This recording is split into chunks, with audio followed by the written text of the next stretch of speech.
All right, what is up, everybody? This is another edition of JC Radio, and I have a very special guest, my lovely wife, Brandy. Say hello, Brandy. Hello, Brandy. All right. So, how are you? I'm great, sweetheart. Yeah, How are you? that's good. Hanging in there. Not too bad. We're kind of starting this late, but better late than never. I know it's been a while, and I say that all the time, but whatever. I'm just gonna skip over that now. But anyway, I think tonight we just pretty much wanted to touch in on everybody and talk about something I think we've been talking a lot about here lately, and that's just been what it's like believing what we do coming up this time of year around the holidays like Christmas and just getting past Halloween and all that jazz. But first off, what would you say, like, when people ask you what you believe, how do you answer that? That's a tough one because you don't really have a thing where just like, oh, I'm a Baptist, I'm a Jew, I'm this, I'm that. Yeah, you're a Christian, but that kind of cuckolds you into a lot of different sects. So I just tell people, I'm a follower of God. Yeah. I just try to live my life as close to what He has written as possible. And people get really confused with that, and they're just like, what do you mean? Yeah. I'm like, whatever He states in the Bible, and however I pray and get that answer from Him is how I know to live. Does it make it easy? No. As you well know, with a lot of the difficulties that we face since we have children, we see a lot of the persecutions, not only for us, but for our children, because we don't live basically in the world. We're Right. trying to live for God. Yeah, but you know what? I mean, I think every Christian from pretty much any denomination would say, oh, well, I'm trying to live for God and not live in the world. But Absolutely, they all, sure. I think, for the most part, too, though, I think a lot of them have, they're a lot more popular, in the sense that they've got a lot more accepted than what I think we choose to believe. Because, when we look at the things that we do in comparison to what most religions are doing, you're looking at a scenario of ease, because I think what we do, it's not really religion, it's just a love for the Lord, period. Right. Oh, totally. Because I'm not trying to be like, oh, look what my church is doing. Let's go trunk or treating and let's do this, let's do that. I'm like, it's not about getting accolades or anything of that nature. It's just about growing in your personal walk with God and your walk with your family to lead them there and to others that you love, your friends and strangers and everyone. And it's hard, especially, obviously just passing Halloween, our oldest, who is, almost 7, she had a really difficult time with Halloween this year. It's like it's kind of set in on her. Hey, all my friends are doing a Halloween. Everybody, sorry about that, hit the table there. Nah, that's cool. Everyone's dressing up, everyone's going trick-or-treating, and she's like, I know that's not of God, but it's still tough to be the outsider. It's not easy when you're young. Well, one thing I want to go ahead and clarify for anybody who's just now listening, we are Jehovah's Witnesses. So, no, I'm sorry. No, we're not. We're not. I'm sorry. I apologize to all the Jehovah's Witnesses out there. But, no, we're actually, that's kind of why I wanted to start off with that question of, like, when people ask you, well, what's your religion? What do you believe in? It's a loaded question. Mm-hmm. Just because I'm like, well, I guess you could say Hebrew roots or Messianic or anything, but even those, it's confusing. Yeah, but because it's almost like you have to be like, we're Jews for Jesus, but I'm like, but we're not Jewish. Yeah, we're not Jewish. We're not Jews. At the same time, too, I think even your like your Hebrew roots, they get to do more Judaizing and things like that, right. And they go to the extreme. It's a little legalistic still. Oh yeah, so it's like you leave one legalistic form of religion to another, and I'm Absolutely. Like, you're just that's just it. You're just following a religion, and you're not following God. And that's the thing, is I'm not here for a horse and pony show. I can sit there and listen to anyone speak to me all day when I would rather hear the Lord speak to me. And I know that there are tons of pastors and preachers that are great and wonderful about giving out that word, and I will never say that they're not, because they're doing the best that they can. But I just know for me and for you as well, we weren't getting that feeding that we were so desperately desiring. Because to me, I'm just like, okay, well, let's get up and get ready and go to church. Because I'm like, it became such a chore that I was like, that's not what it's supposed to be. Right. It was like when we were going to our I guess Messianic or Hebrew place. It was awesome at first, but then it's like when you kind of get to going there, you kind of see the legalism there, that you couldn't say Jesus and you couldn't say this or that, and you had to dress a certain way, fit a certain part to do certain things. Fly in the house. Who has flies in November? But, apparently we do. Anyway, so man, I totally screwed up my train of thought. But yeah, so it's really difficult because it's like you had to try to follow everything to be so similar to a Jew, and there's nothing wrong with that. Oh yeah. And I think that's great, and that's a great jumping off point for people who are looking to try to get as close to God as possible. Because I'm like, try to live just like Jesus. Absolutely, that's key. Live so much like Him, but it's more than just that.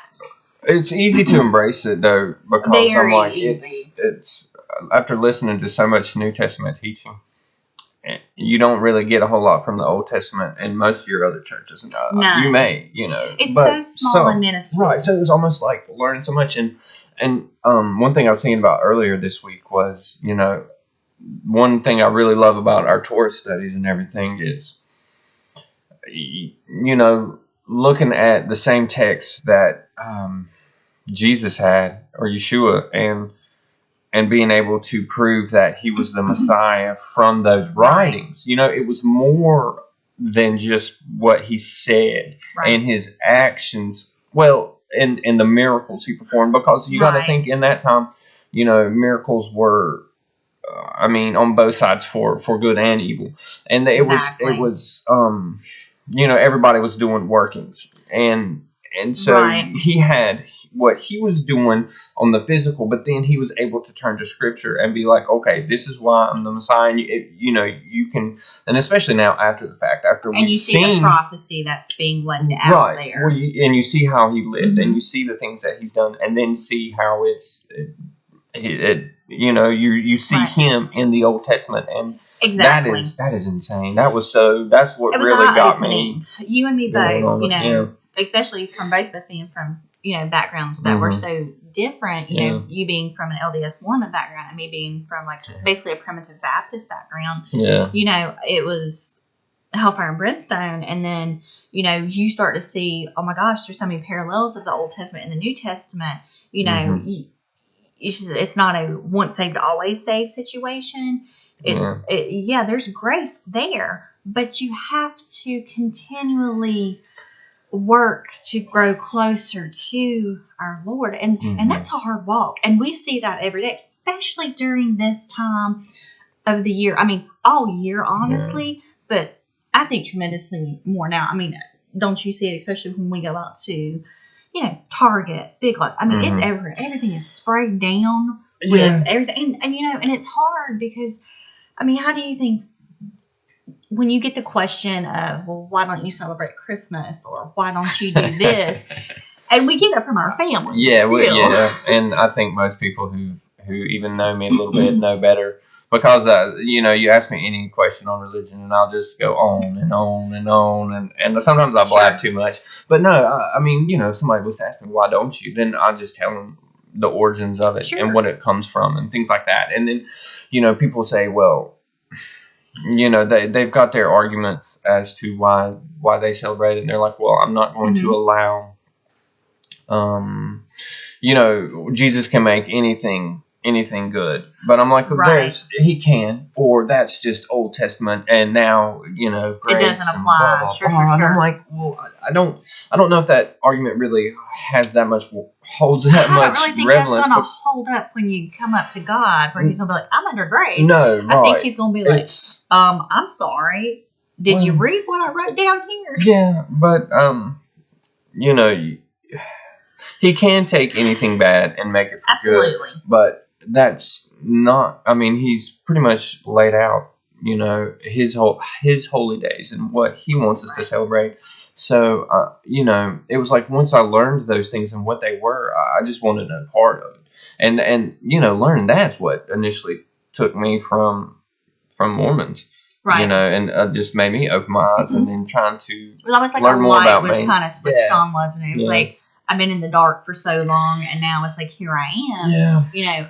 And the struggle that I think that you and I have so much is, with being in the world, because you have to live here. We have to, adjust to where we are in the world. And we have to deal with basically 95%, actually probably more, 98% of people who are so involved with traditions that are against what God wants. He says, you choose to do the things of these people, and you do not know me. You are not of me. And I know I basically butchered what he said. No, but that's we the get gist of it. Yeah. When you're trying to make things be okay, saying that Christmas is when Christ was born. Hey, and I grew up with Christmas. I grew up with a Christmas tree and stockings, the whole 9 yards, getting Easter baskets. I did the whole thing. I love it when people are like, "Oh, remember, Jesus is the reason for the season." I'm like, no, it was Saturnalia. Saturnalia. It just makes you kind of want to vomit when you really know the truth. And it's hard because I know when I decided to leave those traditions, it's hard to break that.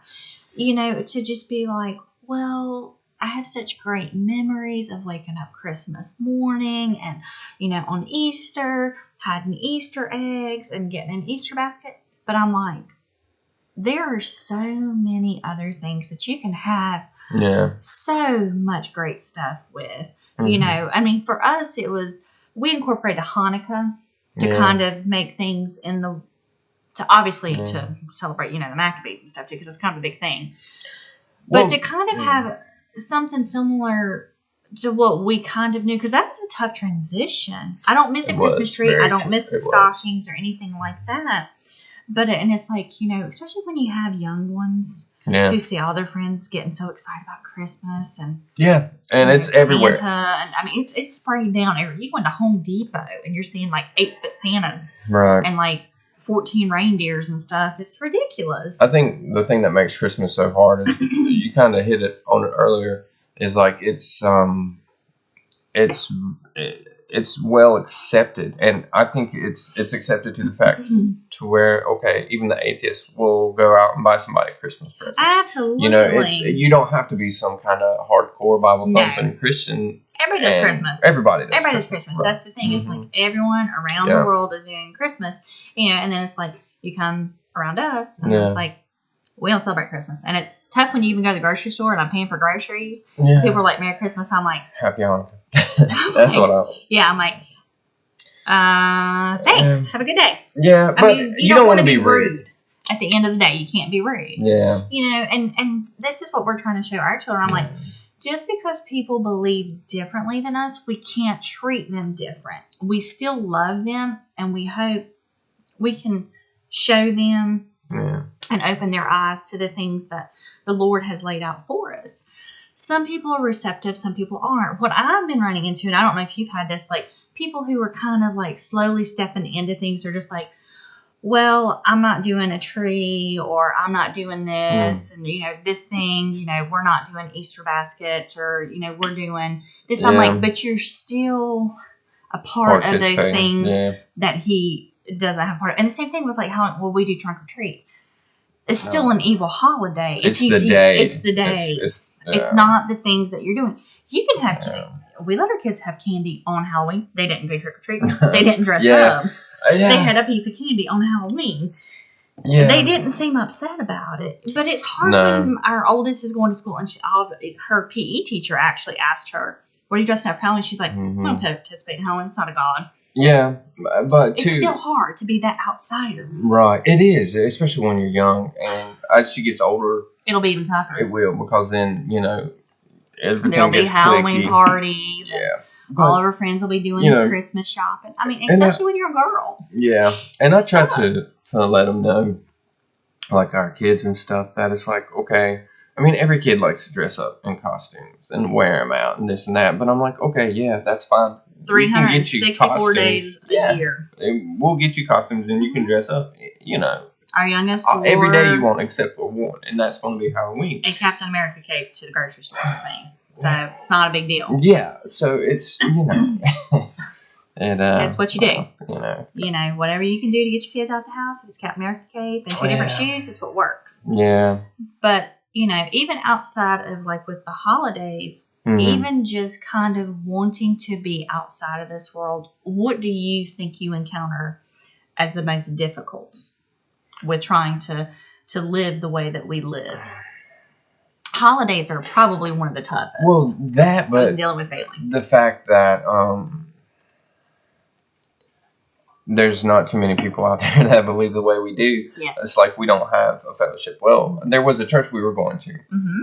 And I'm like, okay, you don't want to, right. But, I mean, every church has great people.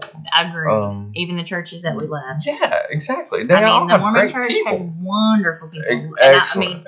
Some of the friends that we still have there that we just absolutely adore. Yeah. And he still has family in the church. And same with me. My sister still goes to a Baptist church. Exactly. Some of the best people you'll meet. But like-minded. They're just misled. Right. Yeah. Yeah. It's tough because it's just like we have him and me and then our children, but it's hard when you're not having a lot of folks. Yeah.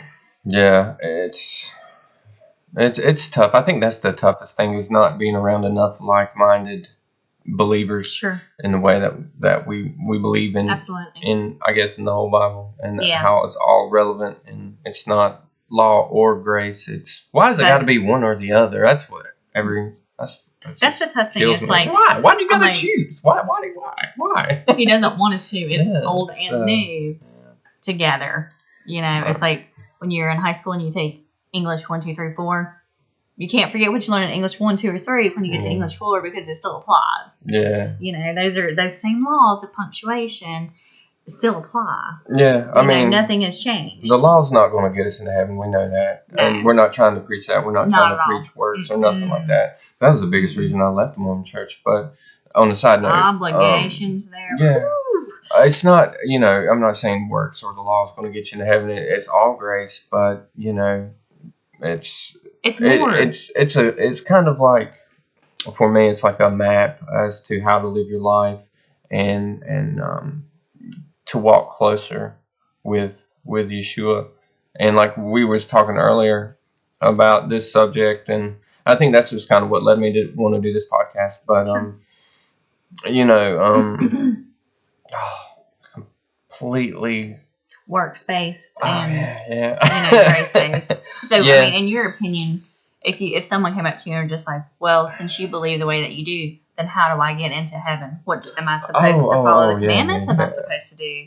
Am I once forgiven, always forgiven? How would you answer that? That's a tough one. That is super tough. Oh my gosh. Because there's no easy answer to that. There's not. I think you can be forgiven, but okay, what does it mean to be forgiven? All right, when you go and ask for forgiveness, what does it mean for you to truly be repentant? Right. You have to turn from sin. You can't you can't sin, say I'm sorry, and expect to be forgiven, and then turn right around and keep doing the same things over and over. Then you're truly you're not repentant upon you what don't you've feel done. bad. Yeah, you're not trying to change. Right. You're staying in the same cycle. So how can it's just because you ask for forgiveness doesn't mean you really are sorry. It's like, he forgives you immediately. You are forgiven. When you're repentant to it. But I'm like, I could punch you in the face and be like, sorry. Yeah. And then say, I'm not going to do it again. And then just keep hitting me.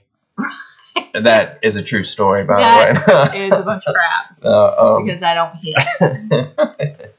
I'm a peaceful woman. Yeah. So, not to make light of husbands getting battered. Abuse. Yeah. Look at Axl Rose. Didn't Axl Rose claim that some girl roughed him up? He was probably just strung out on coke, honey. Well, so he probably just roughed himself up and then claimed some girl did.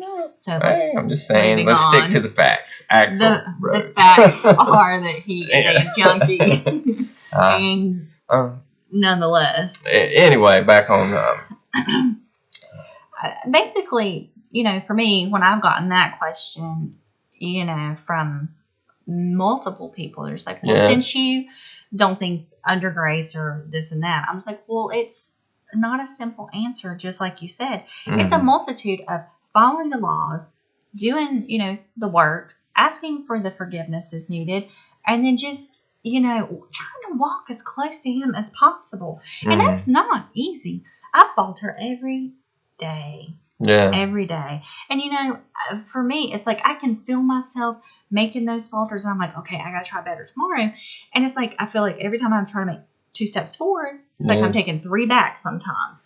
Because, and that's the walk that you have with God. Look at the prophets, like we had talked about earlier. They were not perfect, and God does not pick someone who is perfect by any means or any stretch of the imagination. He wants you to grow and to show, because you have to be able to relate and relay to be able to spread his messages. Yeah. Well, that was pretty good. Like, God, he doesn't pick perfect people. On the contrary, he picks, look at what all the Apostle Paul did before he turned. Prime example. He was persecuting Christians and everything else. Yeah. So. And then at the end, he's like, hang me upside down. I don't even deserve to be crucified the same way. You know what I mean? When he was being held. I know Peter was too. I thought Paul was that way. See, I was Peter and Paul.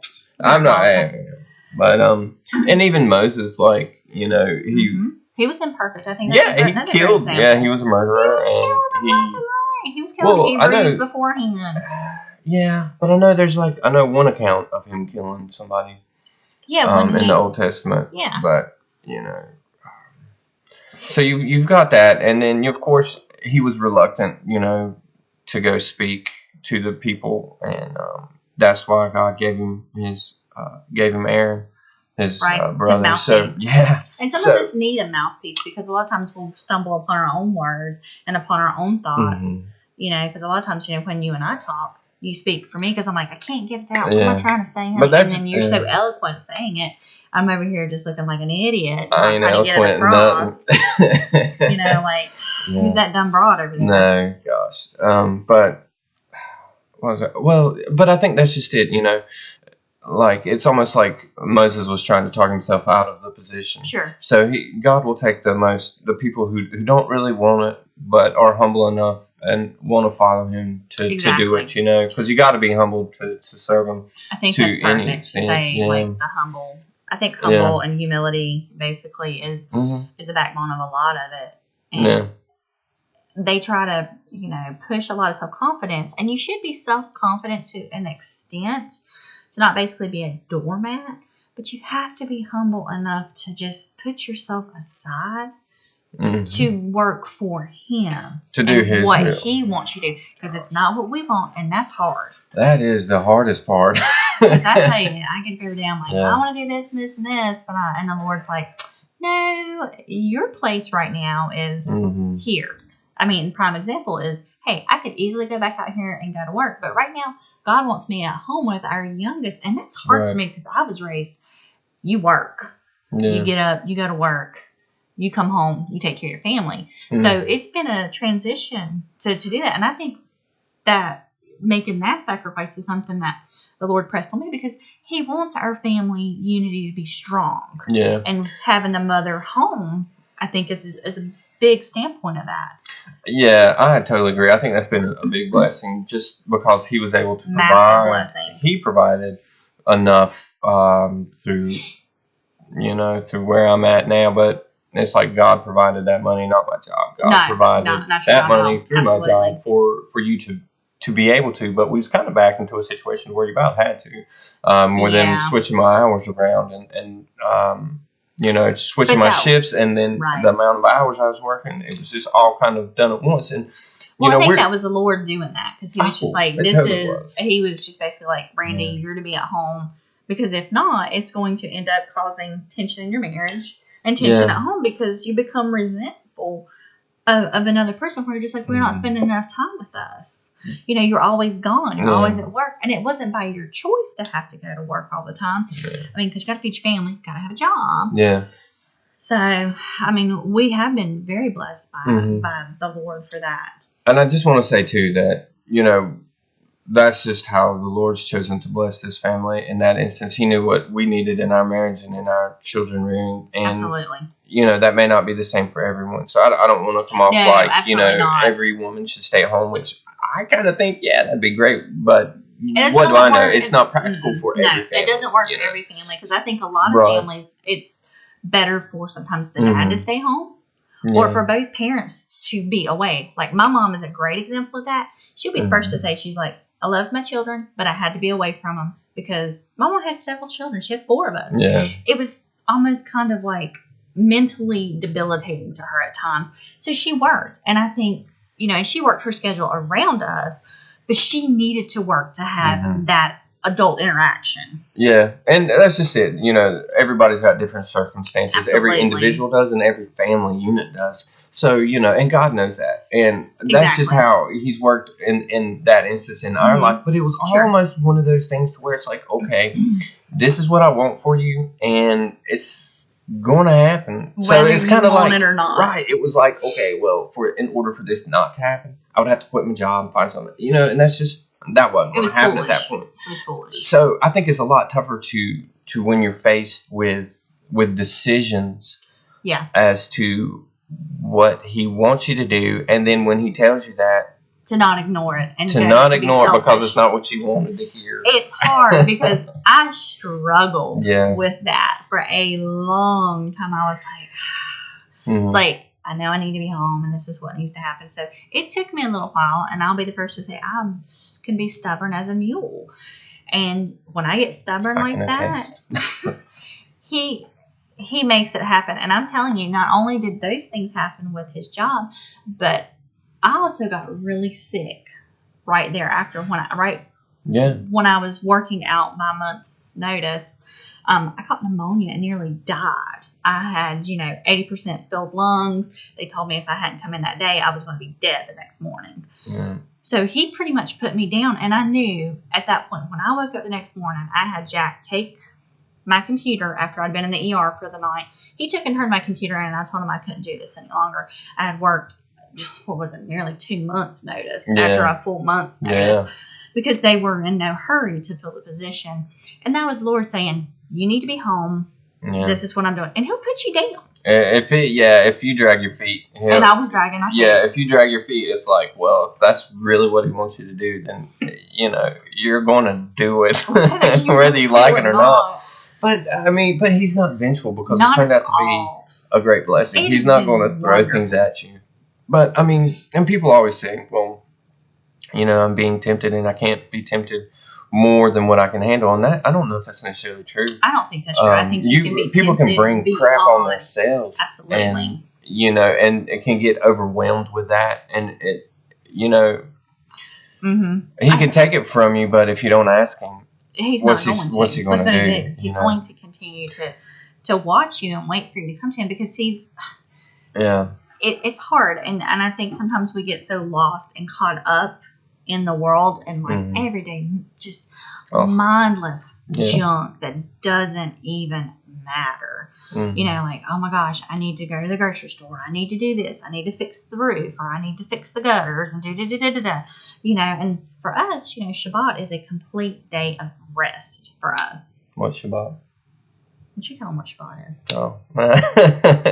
Well, that's just our Sabbath day. Right. Yeah, for those who are new to anything we're talking about, Which is on a Saturday. And yes, most people typically Sabbath day is on a Sunday. So that's another big thing that's been a huge difficulty for us. Oh gosh, yes. A Sabbath day, basically on a Saturday. Yeah. Such as my daughter wants to play soccer. And it's really hard to be like, well, most of the games are on Saturdays. Yeah. So, and we really want her to rest and basically not be rompous. But I'm still struggling with that one. I'm still praying on that one to see if that's the right thing or not, because that's tough. But basically, any kind of shopping or anything like that, parties and stuff, we just don't go. Because I'm like, that's a day of rest. That's my day for the Lord. How many parties you go to? Talking about parties. They're talking about parties. I'm talking What you like children's birthday parties and Nah. stuff. Yeah. Yeah, my parties consist of usually some kind of cupcakes and like 30 kids. And I'm like, That's on Saturday. I can't go. Sorry. Right. That's our excuse to bail. But no, it was tough It was because hard. It was yeah, a difficult transition. Saturdays were always my days to get things done. Yep. And yeah, and that's when everybody does the grocery shopping, the laundry, the running. cleaning, everything. So it's been a tough transition, I think, for you to not be able to do like yard work and house things that have to be done that you know I can't necessarily do, and you know things like when you do on the side when you're building, you know your woodworking stuff and painting things that you sell. That's hard, and for me it's difficult because I'm like, well, you know, I got like a couple loads of laundry that I need to do at the end of the week, so I can't do that, and I don't do anything, so I have to either get everything done Friday or sundown, or I have to wait till Sunday morning. That was hard. Yeah, that was really, really tough. For sure. For sure. Yeah. Oh, man, I had something good I was gonna say and then forgot. Sorry, I just kept rambling on. I got the worst short-term memory, but yeah, I guess just the whole Saturday thing was an adjustment. It was a big adjustment, you know, and we don't necessarily follow all the things with, you know, lighting of the candles and things like that a lot, because that's again the same kind of situation with like the legalist. Falls into tradition. A lot of traditions. And I think anyone who likes candles, I think it's wonderful and I love it and it's beautiful. But I am so like frazzled on getting dinners and stuff like that. I'm just bad about that. Well, I'm not going to buck at tradition, Absolutely but not. As long as it's a tradition that's scriptural and I haven't seen it in the scriptures, so. Right, but I'm like, you know, if that's just whatever. But when a tradition becomes something that you have to do or you feel like almost like an obligation, or would take away from it, or if somebody doesn't do that, would you look at them differently? Right. You know, that's when traditions kind of overstep what they're supposed to be and their meaning. Well, that's when you get that fence of the religion against what God, and then you got that fence around which is the religion. That's how I was always kind of taught about it. Yeah, I know what I was going to say about Saturdays. I'm sorry. I was like, well, when you're talking about it being so tough and so hard, I was like, well, that's because, you know, everybody's doing their odd and ends and running and sports and college and all that kind of stuff, you know. Right. So everything's inundated with, okay, this is the day where everyone kind of plays, runs, does whatever. And I don't think that's by accident. I think that's definitely by design, you know, that when the scriptures clearly say, you know, 7 day, you know, he rests. And I think it falls back to the Roman churches kind of pretty much like where the Catholics, Roman Catholics come in and made a big change. They switched the Sabbath day, and then from Saturday to Sunday, and then making the Catholic Jesus as well. Yeah. So I think you know, and that just goes down to, all right, what do you believe and why? And I think that's just it. What do you believe and why? And when you ask yourself that question and come to things openly, it's the why. You know, and then what you uncover and the history of these traditions. All right, well, what are you going to do about it? Are you going to stay in it, or are you going to change? And that can be tough, especially when you feel like you're the only one changing. Well, the problem is a lot of times a lot of people didn't know where to go, and we struggled with that, trying to find like, well, we knew for us that the Mormon church wasn't the right church for us. You know, I had went with you because you were there, so I was like, okay, well, I'm your wife, I'm gonna kind of fall in line and stuff, but it's just it wasn't in line. It was I'm sorry. My life right here. Falling with you in line to do that, it just wasn't a fit for us, and we knew it, I think, going in. And so leaving the church was a big thing. And then basically for us to do like a big 180 and come around to our Sabbath is on a different day. We're not doing Christmas. We're not doing Easter. We're not doing Halloween. You know, it's very difficult. And for our youngest, who was never a part of any of that, she falls right in and she has no problem. She's just like, yep, this is fine. She's like, Shabbat Shalom. Yeah. You know, and our oldest, she's really good about it too, but she has memories of some things like with Christmas and Christmas tree. And then she also has grandparents and family that still celebrate it. And, you know, and they're really good about trying to not step on our toes. Yeah. Yeah. to not do things. All in Do all, they understand excellent. it? No. They try. They do the best. They try. They They try. do the best. And I mean, they that's all you can ask in for. trying to understand. And we try to talk to them and open their eyes to it. Yeah. But if they're not willing to listen, they're not going to hear it. So that's what's hard Yeah. sometimes. When you want to share so much, but it feels like sometimes for me, like I'm spinning my wheels sometimes when I talk to some people to try to open it up. Yeah. It's almost like, okay, well, I'm telling you the same things over and over, and you keep asking the question, different questions, but it's like I'm not seeing you really put forth the effort to really research it for yourself to maybe make a change. It can be hard because you want to grow that flock too. Yeah, but at the same time too, people have to see fault in what they're doing and what they believe and why they believe it. Right. And if they can't, then they can't. You know, and then it's just something that hasn't, the Holy Spirit and God will speak to a person when they're ready and when their spirit's ready. We were in our 30s before, we were really able to, I think for me it was being able to grasp it in and understand it and really be willing to make that change, because it is hard to break from all of that. Yeah. It's not easy. Okay. But since we have, I honestly feel like we have more blessing from God, and it's like, I'm not saying like, hey, we're the class favorites, but it's almost like you feel different.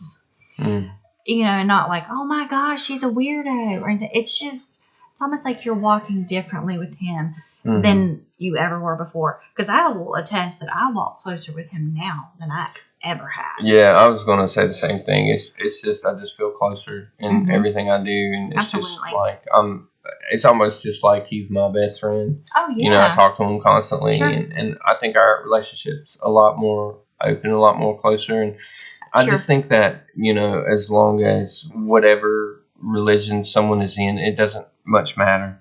No. As long as it's not leading you from God. As long as you're not closer to him. It's just the relationship, That's all he asks for. Because when it talks about in Matthew, where it talks about judgment and God's like, turn from me, I never knew you, and that's always scared me. And it wasn't, he didn't say, I didn't like the religion you were in the wrong religion. It was, I don't know you. Right. And they were pleading, be like, oh, we've worked great miracles in your name, this and that. But what was his response? It was, I don't know you. So you've got to know him and who he is. And that's just not, I'm bad about when I pray, I'm just like, I just feel like all I'm doing is complaining, and but see, I never think that when you pray, because I always feel like you're giving so much thanks. Well, I might gripe a little bit more and be a little more open when it was just me and him. But it's like, I don't know. I don't want to be complacent. Yeah, and to get to know somebody in a relationship, it's a two-way thing. Sometimes you just have to stop and you have to listen. Instead of you just doing all the talking and controlling the conversations. Well, how is that a relationship? That's just you rambling. Sure. Sometimes you just have to be still enough and quiet enough in your soul and in your spirit to hear him and to hear what he has to say and let him lead the conversation sometimes, because he'll do it. Sometimes just start praying and then just, be quiet and listen. Isn't that what he tells us in Exodus? Mm-hmm. He'll fight for us. We need only be still. Yeah. And that's tough, to just be still and to be quiet. I'm horrible at that, because I'm like, all right, we got to do this and this and this and this and this to get to here. When it's just like, he's like, no. Be still. Yeah. Be still right now, and I'll take care of it. And that doesn't mean you don't do anything. He'll lead you and tell you when to do that. And, a lot of times it's just a matter of just not doing anything. And sometimes it's a matter of doing multiple things that maybe didn't make sense to you. To get you where he wants you, because it's not being led by your own self, but by what he wants you to do. Yeah, well, scriptures are clear, and it's like, his thoughts are not your thoughts. No, they're not. And I think probably this past year I've really gotten into appreciating like his creations a lot more with just walking outside and just seeing the trees, especially this time of year in fall. We have a lot Beautiful. of trees in our backyard, and it's just, man, it's just lit up with just beautiful colors and everything, and just to see his handiwork, you know, how these things really turn, and it's it's nice, and it I It's don't know. breathtaking. Yeah, it It's puts very- things in different perspective. So, all right, so then that just goes to show this is the person who created all of this out of nothing. Nothing. Absolutely Okay, nothing. nothing. Mhm. And yet, I want to sit and be like, well, I don't understand why I'm having to do this. What? You know? I'm like, how do I even? Why do you even want to question Right. something so minimal? But it's easy to say that now, because when I'm thinking that, it's usually when I'm in a situation to where, one, it's either something I don't want to do, or it's something that's going to be hard on me. Well, I don't think he ever wants it to be completely burdensome, but it's almost like you can't expect things to always be easy. That's just not how humans were built. Yeah. That's not how he made us. You know, this is a learning experience. We got the choice to come down and learn, and to have this gift, and it is a gift, you know, this learning experience, and I'm grateful that we have that, and I'm grateful that we even have the opportunities to be persecuted, to learn, to be closer to him, and to have to, you know, speak on why we feel this way and what we're trying to do to better. I mean, would you not agree? Oh yeah, for sure. But yeah, well, I guess we need to start trying to wrap things up here. But like I said, when I started things off, I just kind of wanted to do something a little different, you know, and just had some different ideas and different thoughts, and I was like, well, why not, you know, put them out there, because, you know, like I was saying earlier, there's not that many people that believe the way we do, so, you know, I hope this can help.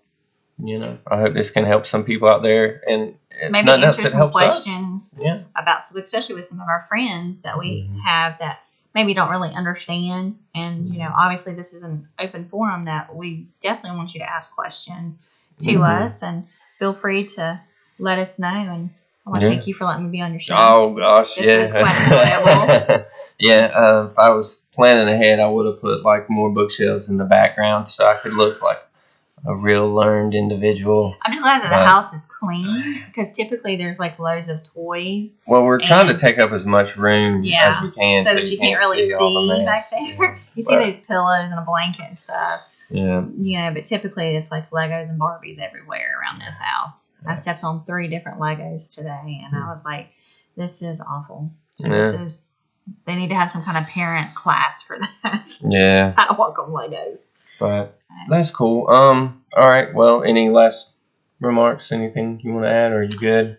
I think I'm good. Like I said, I just appreciate it, and just appreciate this time that we've gotten to spend together. And the time that we get to speak about our Lord and how we believe and what we're doing to grow together with Him and with each other and our family. True that. And maybe this will be something. Many blessings to everyone. Yeah, no doubt. Maybe this will be something we can continue to do on more of a regular basis. So if you got any questions for us, for me or my wife, Brandy, you can just hit me up or hit us up at jcradio@gmail.com, and, you know, direct your questions, comments, complaints there, and you know, we'll get back with you as soon as we can. But anyway, like I said, we'll wrap this up, and I guess until next time, shalom. Shalom.